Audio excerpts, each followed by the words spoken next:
کیونکہ جب اللہ جل جلالہ نے نبی کریم صلی اللہ علیہ وسلم کو اس دنیا میں مبعوث فرمایا تو قرآن کریم میں 4 جگہ یہ بات بیان فرمائی کہ ہم نے ان کو اس لیے بھیجا ہے تاکہ یعلمہم الکتاب،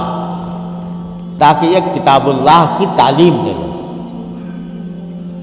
اور کتاب کی تعلیم کا ذکر اللہ تعالیٰ نے الگ فرمایا اور یتلو علیہم آیاتہ کا ذکر الگ فرمایا، یعنی یہ مقصد بیان فرمایا سرکار دو عالم صلی اللہ علیہ وسلم کی تشریف آوری کا کہ یہ لوگوں کے سامنے تلاوت کریں اللہ کی آیتوں کی، تو تلاوت کرنا ایک مستقل مقصد، اور یعلمہم الکتاب، ان کو کتاب کی تعلیم دیں، تو تعلیم دینا ایک مستقل مقصد۔ یہاں پر سوچنے کی بات یہ ہے کہ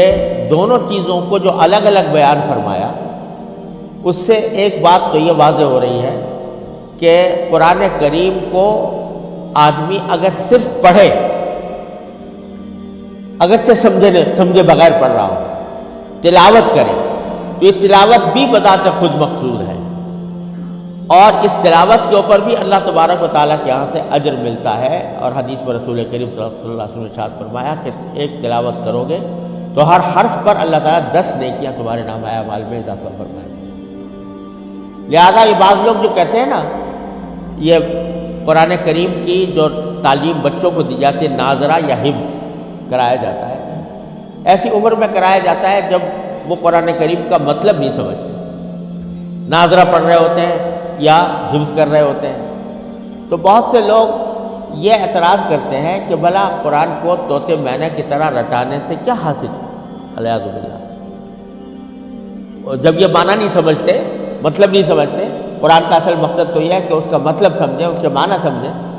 لیکن یہ لوگ، یہ بچے کچھ سمجھتے تو ہیں نہیں، اور ان کو آپ نے طوطے مینا کی طرح قرآن کریم کو رٹا دیا تو اس سے کیا حاصل۔ تو خوب سمجھ لیجئے کہ جو لوگ تلاوت کی اہمیت محسوس نہیں کرتے ان کو قرآن کا مطلب بھی سمجھ میں نہیں آ سکتا، کیونکہ یہ پہلی منزل ہے، پہلی سیڑھی ہے۔ قرآن کریم کو اللہ تبارک و تعالیٰ نے اس طرح نازل فرمایا کہ جب نازل کر رہے تھے حضرت جبریل علیہ السلام جب تشریف لا رہے تھے اور حضور اقدس صلی اللہ علیہ وسلم کے اوپر قرآن کریم نازل فرما رہے تھے، تو نبی کریم صلی اللہ علیہ وسلم کو اللہ تعالیٰ نے یہ حکم دیا کہ فَإِذَا قَرَأْنَاهُ فَاتَّبِعْ قُرْآنَهُ، یعنی جب ہم جبریل امین کے ذریعے قرآن کریم پڑھ کر آپ کو سنا رہے ہوں تو آپ ان کی طریقے تلاوت کی کا اتباع کیجیے، یعنی جس طرح جبریل امین نے قرآن پڑھا اس طرح آپ بھی پڑھیے، تو اس طرح پڑھنا بذات خود مقصود۔ پھر آگے فرمایا ثُمَّ إِنَّ عَلَيْنَا بَيَانَهُ، اور جہاں تک معنی سمجھانے کا تعلق ہے ہماری ذمہ داری ہے کہ اس کے معنی آپ کو سمجھائیں گے، آپ کے سینے مبارک پر اس کا علم نازل فرمائیں گے، لیکن یہ سمجھ لیجئے کہ پہلی منزل یہ ہے کہ قرآن کو صحیح پڑھو، صحیح طریقے سے پڑھو، اس طرح پڑھو جس طریقے سے جبریل امین لے کر آئے تھے، جس طرح انہوں نے پڑھا تھا۔ اذا قرأناه فاتبع قرآنہ، تو یہ بذات خود مقصود ہے کہ قرآن کریم کو صحیح طرح پڑھنے کا سلیقہ آئے، اور یہ اس امت محمدیہ علیہ صاحب والسلام کی خصوصیت ہے،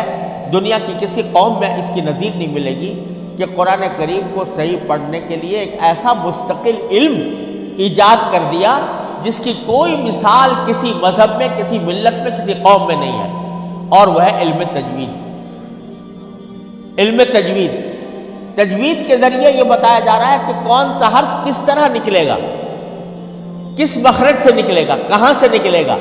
کیا اس کی صفات ہوں گی، کس طرح نکالا جائے گا، یہ علم تجوید کا بنیادی مقصد ہے۔ اس کی کوئی یہ بتا دیا کہ جتنے حروف ہیں قرآن کریم میں 29 حروف ہیں، تو اس 29 حروف میں سے ہر حرف کو نکالنے کا، ادا کرنے کا کیا طریقہ صحیح ہے، یہ علم تجوید میں مدون کر دیا گیا ہے۔ دنیا کی کسی زبان میں آپ کو یہ بات نہیں ملے گی کہ اس میں بتا دیا کہ عین کہاں سے نکلے گا اور غین کہاں سے نکلے گا اور سا کہاں سے نکلے گی اور صاد کہاں سے نکلے گا، کس طرح نکلے گا، اس کو مدون کر دیا اور اس کی عملی تربیت دے دی۔ دنیا کی کسی زبان میں آپ کو اس کی نظیر نہیں ملے گی کہ آج انگریزی زبان اتنی عالمی زبان بن چکی ہے، لیکن کوئی اگر اس میں یہ بتائے کہ بھئی یہ جو حروف ہیں ٹی کہاں سے نکلتا ہے اور ڈی کہاں سے نکلتا ہے اور کس طرح اس کی ادائیگی کا صحیح طریقہ کیا ہے، کوئی اس کو مدون طریقے سے بتا نہیں سکتا۔ لیکن مسلمانوں نے، امت مسلمہ کو اللہ تعالیٰ نے توفیق دی کہ علم تجوید کے ذریعے قرآن کریم جس طرح جبریل امین نے پڑھا تھا اسی طرح پڑھنے کا سلسلہ 1400 سال سے آج تک چلا آتا ہے۔ الحمدللہ پورے اطمینان کے ساتھ کہا جا سکتا ہے کہ جو علم تجوید کی پابندی کے ساتھ قرآن پڑھتا ہے وہ اس طرح پڑھتا ہے جس طرح جبریل امین لے کر آئے تھے، جس طرح انہوں نے پڑھا تھا۔ لہذا پڑھنا بذات خود مستور ہے، یتلو علیہم آیات، اور اس کے ذریعے قرآن کریم کی یہ پہلی سیڑھی ہے۔ اور جو یہ پہلی سیڑھی طے نہیں کرتا، صحیح طریقے سے اس کو پڑھنا نہیں آتا اور غلط پڑھتا ہے، وہ کبھی اس کے معنی بھی صحیح نہیں سمجھ سکتا، اس کا مفہوم بھی صحیح طریقے سے نہیں سمجھ سکتا۔ لہذا پہلی سیڑھی ہے۔ اور یہ جو ہمارے مدارس میں کوشش کی جاتی ہے کہ بچے کو شروع سے ناظرہ پڑھوایا اور حفظ کروایا، یہ اس وجہ سے کہ اس کی عمر اس کام کے لیے موزوں ہے کہ وہ اس کو نسبتاً آسانی سے یاد کر سکتا ہے۔ جب وہ یاد کر لے گا، قرآن ایک مرتبہ اس کے سینے میں بیٹھ جائے گا، اس کے بعد پھر جب آگے پڑھے گا تو قرآن کریم کے انوار و برکات اس کو حاصل ہوں۔ اس لیے مکاتب کے اندر اس کا اہتمام کیا جاتا ہے۔ بہت سے لوگ اس کو کوئی علم ہی نہیں سمجھتے۔ مجھے یاد ہے کہ میرے بھائی مولانا محمد رفیع عثمانی صاحب، اللہ تعالیٰ ان کو حیات طیبہ عطا فرمائے، وہ جب حفظ کر رہے تھے، میں تو حفظ کرنے سے محروم رہا، لیکن میرے بھائی، بڑے بھائی حافظ تھے،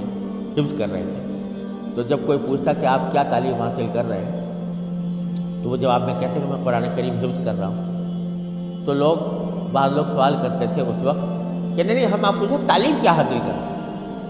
مطلب یہ کہ حفظ کرنا کوئی تعلیم حاصل کرنا ہی نہیں تھا ان کی نظر میں، تو وہ سمجھتے تھے کہ یہ